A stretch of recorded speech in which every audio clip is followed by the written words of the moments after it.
Nah, teman-teman, di sini ada dangder yaitu singkong. Di tangan kiri saya sebelahnya ada dangder yaitu untuk dijual. Nah, jika juragan-juragan ingin membuka lapangan usaha atau membuka usaha kecil-kecilan, bisa dari singkong, yaitu dengan cara salah satunya dikeripik, atau ada juga dengan dibobotok, yaitu sepan dangder.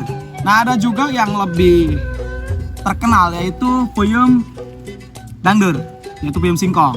Nah, saya akan tutorialkan cara membuat peyem singkong atau dangder. Nah, saya alhamdulillah membawa sampel yaitu peyem khas Pagelaran, Desa Pagelaran, Kecamatan Malingping, Kabupaten Lebak, Provinsi Banten, Indonesia bagian barat. Nah, salah satu ini peyem dangder, peyem singkong. Ini buatan biasa yang di pusat.